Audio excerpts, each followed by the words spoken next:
இந்த நாள் இனிய நாளாய் அமையட்டும். வணக்கம். 12/4/2026 ஏப்ரல் மாதத்திலே ஞாயிற்றுக்கிழமை, விசுவாச வருடத்திலே பங்குனி மாதம் 29ஆம் நாள். இன்றைய நாளிலே தேய்பிறையின் தசமி. காலையில 10:28 வரைக்கும், மாலை 10:28 வரைக்கும் தசமி இருக்கும். பின்பு ஏகாதசி. திருவோண நட்சத்திரம் மாலை 12:53 வரைக்கும் இருக்கும். பின்பு அவிட்ட நட்சத்திரம். இந்த லக்ன இருப்பு அப்படிங்கிறது நம்ம சொல்லுவோம் இல்லையா, அது பண்டைய காலத்தில் இருக்கக்கூடிய அளவீடு, நாழிகையில கொடுக்கக்கூடியது. அது ஒரு நாழிகை அப்படிங்கிறது 24 நிமிஷத்துக்கு சமமானது.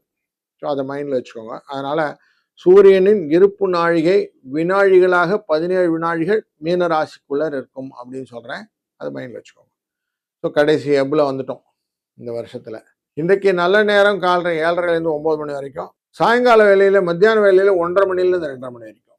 ராகு காலம் 4:30 6, யமகண்டம் 12 1:30, குளிகை 3 4:30, சூலம் மேற்கு, பரிகாரம் வெள்ளம். சூரியனின் உதய நேரம் இன்றைக்கு 6 மணி 5 நிமிடத்திற்கு. புனர்பூசம் மற்றும் பூச நட்சத்திரக்காரர்களுக்கு இன்னைக்கு சந்திராஷ்டம் எஃபெக்டும் உண்டு. இன்றைக்கு சனி, புதன், செவ்வாய், சூரியன் இவர்கள் 4 பேரும் சேர்ந்து மீன ராசியில் இருப்பாங்க. சுக்கிரன் மேஷ ராசியில் இருப்பார். குருவானவர் மிதுன ராசியிலும், சிம்ம ராசியிலே கேதுவும், ராகு கும்பராசியில் அமர இன்றைய நாள் துவங்குகிறது. திருவோண நட்சத்திரம் என்கிற மகர ராசிக்குள்ளர சந்திர பகவான் பயணம் செய்து கொண்டிருப்பார். இன்னைக்கும் மேல் நோக்கு நாள். நிறைய விவசாய ரிலேட்டடா நெல், கரும்பு, வாழை போன்ற விஷயங்கள் எல்லாம் பயிரிடுவதற்கான வாய்ப்புகளை இன்னைக்கு பயன்படுத்திக் கொள்ளலாம்.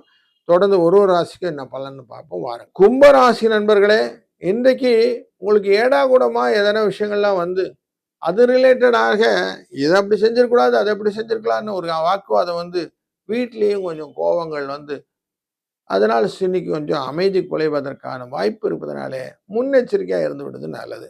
2 9 என்ற அதிர்ஷ்ட எண்ணை பயன்படுத்தி கொண்டு கொஞ்சம் முன்னெச்சரிக்கையாக இருப்பதுன்னா எப்படி நம்ம வாயை மூடிக்கிறது நல்லது. இன்னைக்கு ஆஞ்சநேய பெருமானை நினைச்சு மௌன விரதமாக இருந்தால் கூட நல்லது. வாழ்க வளத்துடன்.